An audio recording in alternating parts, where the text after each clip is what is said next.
உங்கள் கனவை சொல்லுங்கள். இதுதான் எனக்கு ரொம்ப பிடிக்கும். உங்கள் கனவை சொல்லுங்கள். சொல்லிடலாமா? ரெடியா? அதுல என்ன பண்ணுங்க, அந்த வெப்சைட்டுக்குள்ள போங்க. நீங்க மட்டும் இல்ல, நம்ம இளைஞர்கள் எல்லாத்தையும் சொல்லி உள்ள போயிட்டு உங்களுக்கு என்னென்ன மனசுல தோண்டுதோ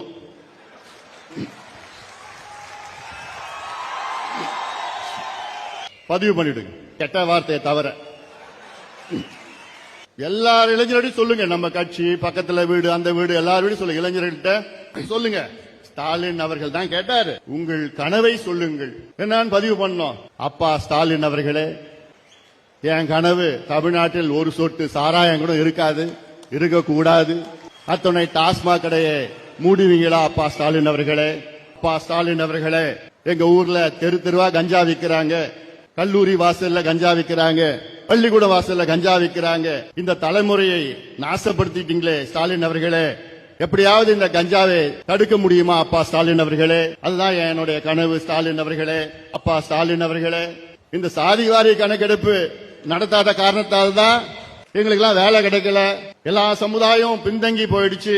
மற்ற மாநிலங்கள்ல கணக்கெடுப்பு நடத்தி அங்க இடஒதுக்கீடு அதிகப்படுத்திட்டாங்க, வேலை கொடுத்துட்டாங்க, கடன் கொடுத்துட்டாங்க, வீடு கட்டி கொடுத்திருக்கிறாங்க, சமூக நலத்திட்டம் கொடுத்திருக்கிறாங்க, படிப்பு கொடுத்திருக்கிறாங்க, எல்லாம் கொடுத்து அங்க வளர்ச்சி பெற்றுட்டு இருக்கிறாங்க. ஆனா நீங்க தமிழ்நாட்டில் வேணுமே சாதிவாரி கணக்கெடுப்பு நடத்தாத காரணத்தால் தான் நாங்கெல்லாம் படிப்பு இல்ல, வேலை இல்ல, இன்னைக்கு ஏழ்மையில வாழ்ந்து கொண்டிருக்கின்றோம். அப்பா ஸ்டாலின் அவர்களே, அப்பா ஸ்டாலின் அவர்களே, குறிப்பாக பெண்கள் பெண்கள் எழுதுங்க. அப்பா ஸ்டாலின் அவர்களே, எங்களால வீட்டு விட்டு வெளியில போக முடியல, தெருவில் நடக்க முடியல, ராத்திரில இல்ல பகல்லே நடக்க முடியல. அப்பா ஸ்டாலின் அவர்களே, நடந்தா எவனா ஒரு கையை பிடிச்சி இழுக்கிறான், எவனா விசில் அடிக்கிறான், எவனா கேலி பண்றான். என்னன்னு பார்த்தா ஒரு பக்கம் குடிச்சிட்டு வந்து இன்னொரு பக்கம் கஞ்சா, போதை, அபின், காக்கேன், ஹெராவின் போதை பொருட்கள் போட்டு எங்களை மானபங்கம் செய்யறாங்க, பாலியல் வன்கொடுமை செய்யறாங்க. எங்களுக்கு பாதுகாப்பு இல்ல அப்பா ஸ்டாலின் அவர்களே. எப்படியாவது இந்த கஞ்சாலாம் ஒழிக்க முடியுமா அப்பா ஸ்டாலின் அவர்களே? அடுத்தது அப்பா ஸ்டாலின் அவர்களே, எல்லா துறையிலும் ஊழல் நடந்திருக்குது அப்பா ஸ்டாலின் அவர்களே. சொல்றாங்க 6 லட்சம் கோடி ஊழல் நடந்திருக்கு தமிழ்நாட்டில் அப்பா ஸ்டாலின் அவர்களே.